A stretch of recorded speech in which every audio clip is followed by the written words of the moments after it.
नमस्कार, मार्केट पंचनामा में आप सभी का स्वागत है। मैं हूं सुमित और हफ्ते का पहला कारोबारी सत्र भारतीय बाजारों में आज एक बार फिर से फ्लैटिश टोन पे कामकाज होता हुआ दिखाई पड़ा और बिल्कुल सीमित दायरे में इंडिसेस में आज ट्रेड था। फ्रंट लाइन इंडेक्स में निफ्टी बैंक दोनों में ही आज बिल्कुल रेंज बाउंड्री ट्रेड होता हुआ दिखाई पड़ा। हालांकि मिड कैप स्मॉल कैप फिर भी थोड़ी आउट परफॉर्मेंस में कामकाज कर रहे थे। 1/4% की बढ़त थी मिड कैप इंडेक्स में और रफली 0.5% के आसपास की बढ़त के साथ स्मॉल कैप इंडेक्स भी बंद होता हुआ दिखाई पड़ा। तो थोड़ी आउट परफॉर्मेंस ये दोनों इंडिसेस में थी, लेकिन बाकी तो बिल्कुल फ्लैट टोन पे बाजार कामकाज कर रहा था। मेटल, पीएसयू, ऑटो ये कुछ ऐसे नाम थे जहां पर थोड़ी बहुत खरीदारी आज के सत्र में थी। एफएमसीजी, फार्मा, रियल्टी, आईटी ये कुछ ऐसे नाम थे जहां पर आज प्रेशर बनता हुआ दिखाई पड़ा। स्पेशली एफएमसीजी के सिलेक्टिव स्टॉक्स जैसे कि आईटीसी को अगर आप छोड़ देंगे तो बाकी सभी स्टॉक्स में बिकवाली थी। और आईटी में भी मेजर जितने हैं, चाहे टीसीएस, इन्फोसिस, टेक महिंद्रा, विप्रो, सब में प्रेशर बनता हुआ दिखाई पड़ा। स्टॉक स्पेसिफिक स्टोरीज थी और न्यूज़ फ्लो ड्रिवन था। तो जैसे कि डेल्टा कॉप हुआ, न्यूज़ आई एक बार फिर से 6-6.5 हज़ार करोड़ रुपए के टैक्स डिमांड की, तो एडिशनली 16,000 करोड़ के टैक्स डिमांड के ऊपर आया तो 23,000 करोड़ रुपए के आसपास टैक्स डिमांड हो गई। तो उसका इम्पैक्ट था करीब 8-9% ऊपर शुरुआत बिकवाली 8-9% नीचे शुरुआती कामकाज में काम दिखा वो। लाइकवाइज डी मार्ट के नंबर आए, नंबर का एक रिएक्शन था, 2-2.5% के आसपास की बिकवाली वहाँ पर बनते हुए दिखाई पड़ी। बाकी ऑर्डर था बजाज इलेक्ट्रिकल में या फिर स्किपर में, उनका रिएक्शन द पॉजिटिव साइड पे वो कामकाज कर रहे थे। नंबर आया आरवीएनएल के, तो पॉजिटिव साइड पे वहाँ पर एक कामकाज होता हुआ दिखाई पड़ा। तो ऐसे अलग अलग स्टॉक स्पेसिफिक स्टोरीज मार्केट में कामकाज कर रही हैं और उसी के अकॉर्डिंग यहाँ पर रिएक्शन आता हुआ दिखाई पड़ रहा है। कहीं पर बढ़िया रिएक्शन था खबरों के बीच में और कहीं पर प्रेशर आता हुआ दिखाई पड़ा। ऑटो में खरीदारी थी, मेटल में सिलेक्टिव स्टॉक तेजी में कामकाज कर रहे थे। पीएसयू के लिए बढ़िया दिन चल ही रहे हैं लगातार, तो आप वो सारे नाम एमएमटीसी, एसटीसी, केआईओसीएल, इन सब में लगातार तेजी चली रही है। तो तेजी अभी भी कायम है और कुछ कह सकते नहीं, नंबर से बियॉन्ड वो सबके सब चल रहे हैं। तो ठीक है, वो मोमेंटम बना हुआ है वहाँ पर। फार्मर और रियल्टी में थोड़ा बहुत प्रेशर था और एफएमसीजी में आईटीसी को अगर छोड़ दें या लिकर में से यूनाइटेड स्पिरिट्स को छोड़ दें तो बाकी मोरलेस सभी के सभी बिकवाली के साथ ही कामकाज कर रहे थे और कहीं ना कहीं दबाव भी वहाँ पे आता हुआ दिखाई पड़ा। तो ओवरऑल जो सिचुएशन थी मार्केट की वो फ्लैटिश साइड पे ही कहीं पे आपको दिखाई पड़ेगी। और अब जो बड़े ट्रिगर्स में वेट हो रहा है उसमें तो एक एचडीएफसी बैंक के नंबर्स हैं जो कि आज अनुमान था, अब तक आए नहीं, देखते हैं कैसे नंबर आते हैं वहाँ पर।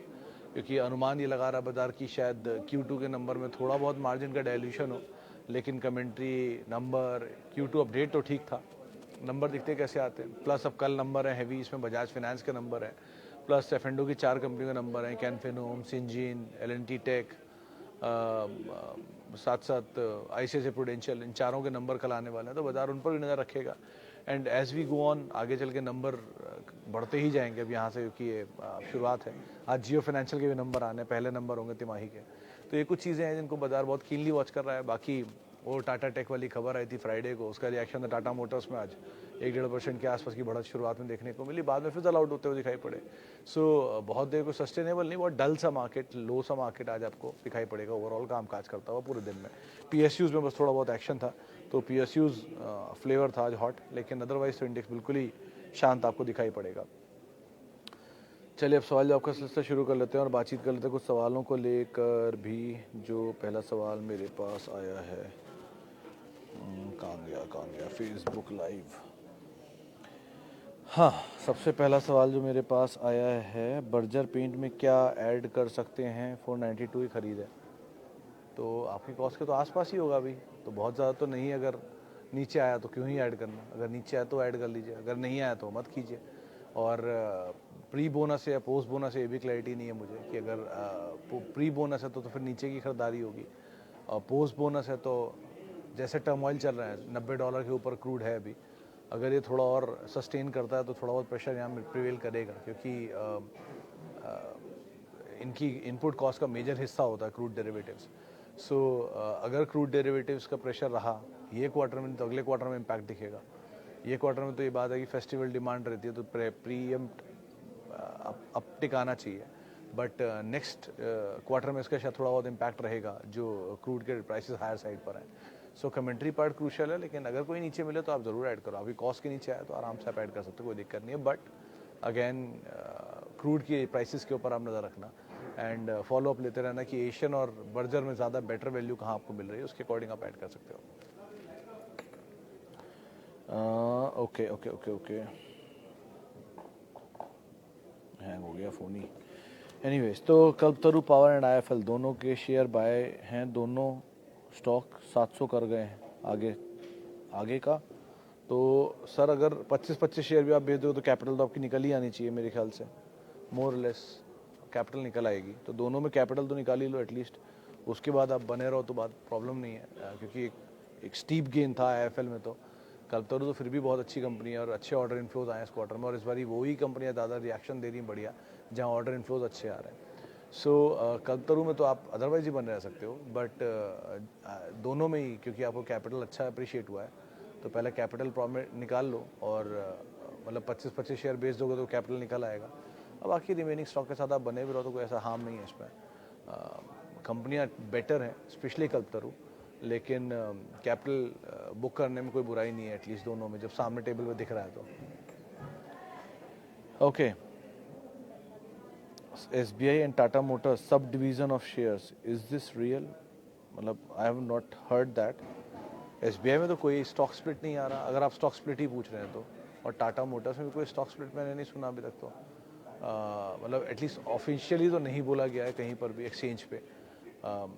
टाटा मोटर्स में एक ही ट्रिगर चल रहा है कि वो टाटा मोटर्स की एक सब्सिडरी है टाटा टेक, जिसका IPO आने वाला है, और उसमें एक बड़ा इन्वेस्टमेंट आया है। वो बड़ा इन्वेस्टमेंट के हिसाब से 460 रुपये पर शेयर के आसपास वैल्यू बैठ रही है उसकी, और मतलब इस इन्वेस्टमेंट के आधार पर उसकी वैल्यू बढ़ी, तो उसकी वैल्यू बढ़ी तो टाटा मोटर्स की वैल्यू बढ़ी, इसीलिए पिछले सत्र में भी खींचा और आज भी खींचा उसको 1-1.5% शुरुआत में मतलब खींचा। सो टाटा मोटर्स में तो मैंने ऐसा कोई स्टॉक स्प्लिट नहीं सुना ना SBI में।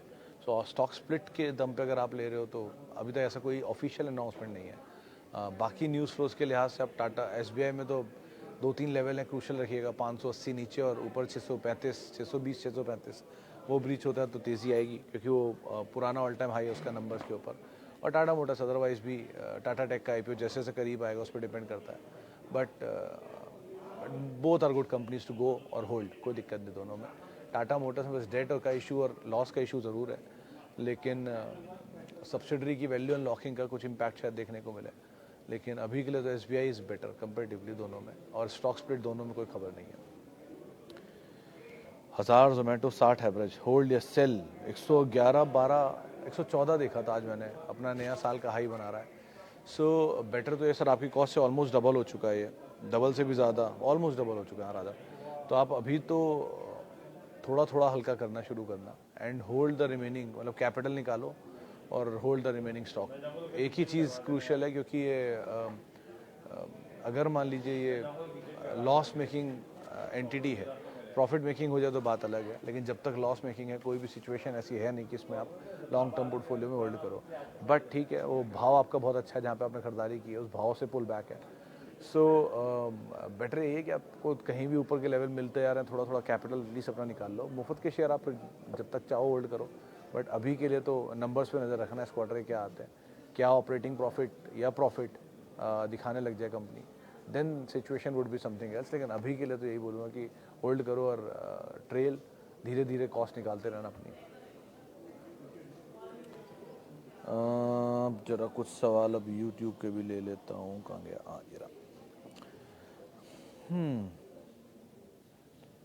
अच्छा जी, रुद्राक्ष जी नमस्कार, आपके पास हैं HUL, Pidilite, Maruti, L&T, UltraTech, Infy, Ambuja since 2015, gift from my father.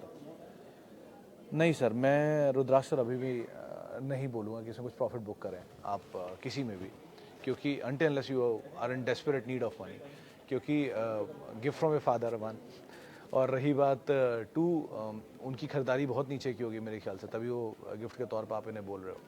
तो आप इसके डिविडेंड ही आपको अच्छे से मिलते होंगे आई थिंक, क्योंकि इसमें HUL, Pidilite, Maruti, L&T, UltraTech सबके सब डिविडेंड पेंगे। इनफैक्ट इन्फोसिस, और इन्फोसिस के तो नंबर ऑफ स्टॉक भी काफ़ी बढ़ गए होंगे विद बोनस स्प्लिट। इंस्टेड आप अगर लेना चाहते हो तो खुद आप नया कोई पोर्टफोलियो अपना डिज़ाइन कर लो और accordingly invest, avoid these companies, keep these companies with you, लेकिन until unless in dire need आप इनको बेचने की ज़रूरत नहीं है, आपकी कॉस्ट ही ऑलमोस्ट नेग्लिजिबल होगी, और अदरवाइज़ आप अगर रखना भी चाह रहे हो तो आप नया पोर्टफोलियो अपना डिज़ाइन कर लो। इनको आप डीमैट करा के रख सकते हो अपने पास पोर्टफोलियो में, but don't try to sell it until unless it's in dire need of, क्योंकि आपकी कॉस्ट ऑलमोस्ट नेग्लिजिबल। अगर कॉस्ट ऊपर की है और अप्रिशिएशन अच्छा है, यानी से 900 रुपये का इन्फोसिस है या 600-800 रुपये का इन्फोसिस है या 1500 का एल&टी है, ऐसे टाइप की कुछ कॉस्ट है, तो आप थोड़ा थोड़ा एटलीस्ट ऊपर कैपिटल अपना निकाल के मुफ्त के शेयर रख लो। But try to keep them, all those companies are very good, quality company अपने सेक्टर की, और अच्छा आपके पास फॉर्चुनेटली है पोजीशन, तो आप बने रहो, क्या दिक्कत है उसमें। इसके अलावा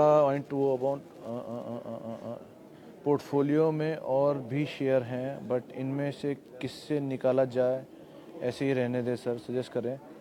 एस्ट्रल, टाटा पावर, मदरसन, हिंडाल्को, मतलब डिपेंड सर। रिलायंस को तो आप होल्ड कर सकते हो, एस्ट्रल होल्ड कर सकते हो, टाटा पावर होल्ड कर सकते हो। मदरसन अगर आपके पास डीमर्जर से पहले का है या डीमर्जर के बाद का है, उस पर डिपेंड करता है, क्योंकि ये मासिव वेल्थ क्रिएटर रहा है with time. And again Hindalco तो इवन ऐड भी कर सकते हो, तो ऑलरेडी बीटन डाउन है अगर आपकी पोजीशन में नीचे आया हुआ है तो। सो क्वालिटी वाइज तो सारी कंपनियां बढ़िया हैं। एस्ट्रल ज़्यादा चला हुआ है थोड़ा सा, बाकी तो टाटा पावर, मदरसन में बस ये देख लेना कि एडजस्टमेंट के पहले का है कि बाद का। एडजस्टमेंट के बाद का है तो आपको दोनों शेयर आपके पास होने चाहिए, और पहले का है तो मतलब अगर बाद का लिया है तो फिर अभी आपकी कॉस्ट ही नहीं आई होगी, तो अब क्या ही इसमें करने लायक होगी सिचुएशन। सो मतलब थोड़ी सी क्लैरिटी इन दोनों को लेकर चाहिए मुझे, बाकी सबको तो आप आराम से होल्ड कर सकते हो, क्वालिटी में कोई इशू नहीं है किसी के भी। अदानी विल्मर एट 150 रुपये, दास साहब आई डाउट ये भाव आपको कहीं मिला होगा, क्योंकि इसका आईपीओ कितने पे आया था, आईपीओ 249 के आसपास था, बोनस पेट आया नहीं, तो 150 तो नहीं होना चाहिए, मेरे ख्याल से 350 होना चाहिए। हैविंग सेड दैट, मतलब अगर 150 है फिर तो आप ब्लेस्ड हो ये सब में सबको लॉस हो रहा है और आपको प्रॉफिट है। और अगर 150 नहीं है और ऊपर का 350 का लेवल है, तो मैं यही बोलूँगा कि आप अभी तो बने रहो, एटलीस्ट 300 जो 20 का शायद लो था लास्ट, वो लो को आप स्टॉप लॉस लेके बने रहो। और जिन लोगों ने पहले पूछा था एक दिन कि डेल्टा कॉप में क्या करें, जिनके पास है या नहीं है, तो उनके लिए एक ही रहा है, वो 130 का स्टॉप लॉस था, वो आज ट्रिगर हो गया। अगर उसके नीचे क्लोजिंग आई, मैंने देखा नहीं, सुबह इंट्राडे में तो नीचे था, अगर उसके नीचे क्लोजिंग आई तो अब बाहर ही रहे, अब मत आइए इस पोजीशन में टिल द टाइम स्टेबल हो जाए। स्टेबल हो जाए, न्यूज़ फ्लो नेगेटिव है कोई दिक्कत नहीं है, लेकिन स्टेबल हो जाए, अगर ये स्टेबल हो जाए, आने ऑर्डर बंद हो जाए, तब एक बार को एंटर करना, वरना मत एंटर करना। 100 रुपये के आसपास कुछ HNIs बोल रहे हैं कि एंटर ये स्टेबल होना चाहिए, लेट्स सी कहाँ होता है। लेकिन अब अगर आपका स्टॉप लॉस ट्रिगर होगा तो दोबारा एंटर मत करना, बारगेन हंटिंग मत करने की कोशिश करना कि नीचे आ रहा है चलो और लेते रहें, ये मत करने, बहुत बड़ा रिस्क होता है, स्पेशली ट्रेडर इन्वेस्टर सबके लिए ऐसे न्यूज़ फ्लोज बहुत रिस्की होते हैं। 130 स्टॉप लॉस था, ट्रिगर हो गया, ख़त्म कहानी। ओके, आगे कुछ और सवालों को शामिल कर लेते हैं। What is your view on AC stock, specifically Johnson Hitachi? Vikas sir, ये बहुत पुराना स्टॉक है, मतलब मैंने बहुत साल पहले इसको कहीं 150-200 रुपये में एक फ्रेंड को दिलाया था। आज तो ये उसका 2600 भी गया था, ये फिर वहाँ से करेक्ट होकर 1500, 1300-1400 रुपये घूम रहा है। दो Johnson control Hitachi loss making है वैसे तो इसमें, जो मैंने लास्ट नंबर देखे थे, बट मल्टीनेशनल है, सो प्रीमियम मिल ही जाता है इसको, ये मानते हैं पब्लिक की, ठीक है, कुछ दिन बाद वो रिपैट्रिएशन की वजह से देते हैं लॉस। लेकिन अगर कहीं नीचे मिल जाए फेयरली करेक्शन के बाद तो एंटर कर जाओ, वरना बहुत अच्छी अच्छी कंपनियां हैं जो कि आपको रीजनेबल दाम पे, वोल्टास ही मिल रहा है पहले तो, सबसे बड़ा प्लेयर है वो AC का, लार्जेस्ट मार्केट शेयर है, इनफैक्ट 38% मार्केट शेयर है, 42% मार्केट शेयर ओन करते हैं वो। तो अगर आपको एंटर करना है तो उसमें पहले एंटर करो, AC स्पेस में, then comes blue star, then comes बाकी प्लेयर। सो अगर AC के परव्यू से देख रहे हो तो आप, और बाकी हिताची के इसमें नंबर थोड़ा सपोर्टिव नहीं है, और एक तो टाइम था इसकी चाल का, अब दोबारा इक्विटी छोटा है तो इसलिए खींचने में कोई बड़ी दिक्कत होगी नहीं, आज तो कल आपके पास हैं तो आप बने रह सकते हो, लेकिन उसमें फ्लोट का खेल ज़्यादा है इंस्टेड ऑफ नंबर्स का। तो उस फ्लोट के खेल का, जैसे अब आपको दिख रहा है ना, KIOCL चल रहा है, या MMTC चल रहा है, STC चल रहा है, HMT चल रहा है, MTNL चल रहा है, ये सब क्यों चल रहे हैं? क्योंकि इनके नंबर कोई भी सपोर्टिव नहीं, सबके सब लॉस मेकिंग कंपनियाँ हैं, सबको ऑपरेटिंग वो अदर इनकम आती है, इसकी वजह से इनके प्रॉफिट दिखते हैं, लेकिन चल इसलिए रहा कि इक्विटी नहीं है बाजार में। 99% KIOCL की इक्विटी गवर्नमेंट के पास है, 1% बाजार में, 6 करोड़ तो टोटल शेयर ही हैं, तो आप मान लो 60 लाख शेयर होंगे बाजार में, कुल 6 लाख शेयर, 60 लाख शेयर जो भी है, तो इतनी सी इक्विटी है तो खींचना तो आसान होगा ही, कोई भी 1000 शेयर मारेगा तो शेयर को टंग जाएगा। तो इस हिसाब से आप इन्हें देख के चलो। लेकिन इनमें ट्रैप होने के चांसेस इसलिए हैं कि ऊपर के लेवल पे सबको लगता है अच्छे फंडामेंटल है, लोग फंस जाते हैं और शेयर छोड़ देते हैं जिनको जो चला रहे होते हैं, आप फंस जाओ उसके साथ। तो इसीलिए ऐसी चलती हुई स्टोरी के साथ मत जाना अगर आप जा रहे हो तो।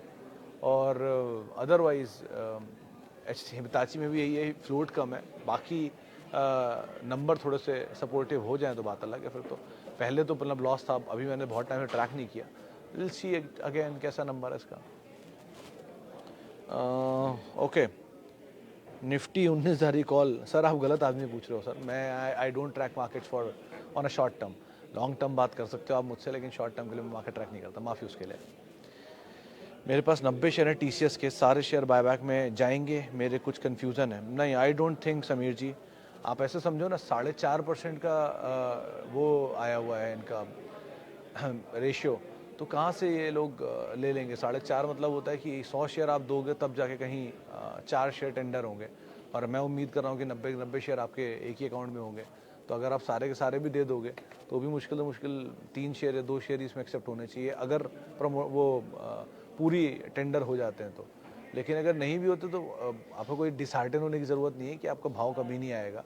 अगर आपने 4100 का भाव देखा तो मेरा अजम्पशन कहता है कि टीसीएस आपको 4150 का भाव दिखा देगा, आज नहीं तो कल, कल नहीं तो परसों, नहीं तो 1 साल में ये भाव आपको दिख जाएगा टीसीएस में। सो आप बने भी रह सकते हो, कोई हार्म नहीं है, डिविडेंड पेइंग कंपनी है, क्वालिटी कंपनी है। और रही बात, अगर आप मतलब आपको लगता है कि नहीं मैं बहुत डिसहार्टन हूँ और मुझे निकलना ही है टीसीएस से, फिर तो बात ही अलग है। लेकिन आई डाउट कि टीसीएस टेंडर में मतलब बायबैक में पूरे के पूरे आपके 90 के 90 शेयर लेगा। तो अब तक का तो रेशियो ये 4.5% है, बाकी देखते हैं कैसे कैसे ये लोग टेंडरिंग होती है उसके ऊपर रेशियो थोड़ा बहुत फ्लक्चुएट कर सकता है। इतना अज्यूम करिए कि HNI मतलब रिटेल के पास 15% कोटा होता है एक बायबैक का। सो 16,000 नहीं 17,000 करोड़ रुपए का बायबैक है, और 2 लाख से ज़्यादा जिनकी पोजीशन होती है उन्हें HNI काउंट किया जाता है। तो 2 लाख से नीचे जिनकी पोजीशन है उनको रिटेल में पार्टिसिपेट करने का मौका मिलता है। 4.5% इनकी पब्लिक जो है वो रिटेल में आती है। तो आप अंदाज़ा लगा लो आपके पास कितना ही हिसाब बैठ रहा है, उस हिसाब से आप अंदाज़ा लगा के आप अपनी पोजीशन कैलकुलेट कर सकते हो। Tech Mahindra is good to go. Sunil ji कोई इशू नहीं है, अगर आप एंटर करना चाहते हो आप आराम से एंटर कर सकते हो, और अगर नंबर के बाद नीचे मिल जाए तो और ही बेटर पोजीशन एंटर करने के लिए। Force motor AGI green pack Navneet education, should be hold और सेल? फोर्स तो I think you should hold Priyank sir. मतलब फोल्ड केस, मतलब फोर्स को तो मैं तब से ट्रैक कर रहा हूँ जब ये जय हिंद इंडस्ट्रीज़ होता था। आप नहीं जानते होंगे बहुत लोग इस कंपनी के बारे में। जय हिंद इंडस्ट्रीज़ कंपनी की पेरेंट होती थी, इसके बाद बजाज ऑटो का स्टेक है 5%। बाद में उन्होंने बजाज ऑटो का स्टेक अपनी पेरेंट कंपनी यानी जय हिंद को ट्रांसफर कर दिया और फोर्स के पास स्टेक नहीं रहा। तो 5% स्टेक, क्योंकि बजाज टेम्पो था पहले, तो बजाज टेम्पो से जय हिंद के बाद ये नाम बना। बच्चा राजू इंडस्ट्री करके नाम होता था एक टाइम पे। एनीवेज, तो फोर्स का अगर आपको लग रहा है कि एक ही प्रोडक्ट है टेम्पो ट्रेवलर, तो ऐसा नहीं है। फोर्स टेम्पो ट्रेवलर के साथ साथ फोर्स गुरखा बनाती है, ट्रैक्स बनाती है, प्लस फोर्स मर्सिडीज़ और BMW के इंजन्स के लिए कामकाज करती है। 30 साल का इनका टाई अप है उनके साथ, और जितनी आप X1 सीरीज़, 7 सीरीज़ देख रहे हैं, 6 सीरीज़ देख रहे हैं, उसमें फोर्स के ही इंजन लगे हुए हैं। So they are good company to hold. One, बहुत पहले 4400 का हाई बनाया था एक बारी और फिर नीचे आ गया। इक्विटी छोटी है, 23-24 करोड़ शेयर की इक्विटी है, तो आराम से आप बने रहो। वन, ये तो क्लीन है। नवनीत एजुकेशन ये बने रह सकते, कोई दिक्कत नहीं। AGI ग्रीन बहुत चला है, नहीं AGI ग्रीन नहीं, EQI ग्रीन चला है। EQI था, AGI चला है, AGI ग्रीन पैक वो थोड़ा चला है। और नंबर इस बार का अभी शायद आया या आना है, इसको मैं ज़्यादा रिकॉग्नाइज़ नहीं कर पा रहा हूँ, तो इसके लिए मैं माफ़ी चाहूँगा, क्योंकि ये हाल की कंपनी है और बहुत ज़्यादा फैक्ट देखे नहीं इसके बारे में मैंने। लेकिन फोर्स एंड नवनीत तो is good to hold. PVR Inox long term, अगर आप इस मल्टीप्लेक्स सेक्टर पे बुलिश हो तो आप यहाँ पर आराम से बने रह सकते हो, क्योंकि मल्टीप्लेक्स के लार्जेस्ट ऑर्गेनाइज प्लेयर यही दोनों हैं, मतलब एक ही एंटिटी है, तो आप उसमें बने रह सकते हो, कोई दिक्कत नहीं है। और अगर थोड़ा सा भी और मर्जर के बाद का इम्पैक्ट भी अब आना शुरू हो ही रहा है धीरे धीरे, सो बने रहने में कोई बुराई नहीं है। Second half of financial better होना चाहिए इनके लिए मेरे ख्याल से, नंबर्स के लिहाज से। डीमार्ट में क्या करना चाहिए राहुल जी? डिपेंड, अगर आप थोड़ा लंबी अवधि के निवेशक हो तो आप बने रह सकते हो। डाउन साइड आज लगा नहीं, क्योंकि नंबर वीक थे इस बार के, लेकिन वीक नंबर के बावजूद भी स्टॉक ने रिएक्शन बहुत दिया नहीं। 2-2.5% का फॉल बहुत बड़ा फॉल नहीं होता, वो भी तब जब Q2 के नंबर में डीमार्ट थोड़ा चल चुका था। सो आराम से आप बने रहो, इक्विटी वैसे ही कंट्रोल्ड है, 75% इक्विटी प्रमोटर के पास ही है। सो F&O में है नहीं, शॉर्टिंग पॉसिबल नहीं है, तो आप बने रहो, इसमें कोई अभी रिस्क तो नहीं दिख रहा। और दो रिटेल की लार्जेस्ट प्लेयर है, तो अभी तो बने रहने में दिक्कत नहीं। एक ही फ्लॉ है कि कंट्रोल इक्विटी है वन, एंड सेकेंड डिविडेंड नहीं देती ज़्यादा, तो ये दो फ्लॉ हैं। बाकी तो कंपनी ठीक है, अदरवाइज बने रहने लायक है। Any news on Adani power? Daily down जा रहा है सर। वो बीच में न्यूज़ चल रही है एक कुछ जांच को लेकर भी, और दूसरी हिंडनबर्ग रिपोर्ट को लेकर आउटकम कब आने वाला उस पर भी। तो दो तीन चीज़ें इनको स्केप्टिकल अदानी समूह लेके, जैसी फैसला आएगा, जैसी डिटेल आएंगी, उसके बाद ज़्यादा अच्छा यहाँ पर रिएक्शन आ सकता है। चलिए फिलहाल इतने सवालों में शामिल करूँगा। माफ़ी उन सभी लोगों से जिनसे बातचीत नहीं हो पाई, और बहुत बहुत शुक्रिया उन सभी लोगों का जिन्होंने सवाल पूछे। और आप मेरे साथ जुड़ सकते हैं @सुमित रिसर्च मेरा ट्विटर हैंडल है, बाकी डिजिटल मीडिया हैंडल है। और किसी भी निवेश से पहले अपने वित्तीय सलाहकार की राय ज़रूर ले लें।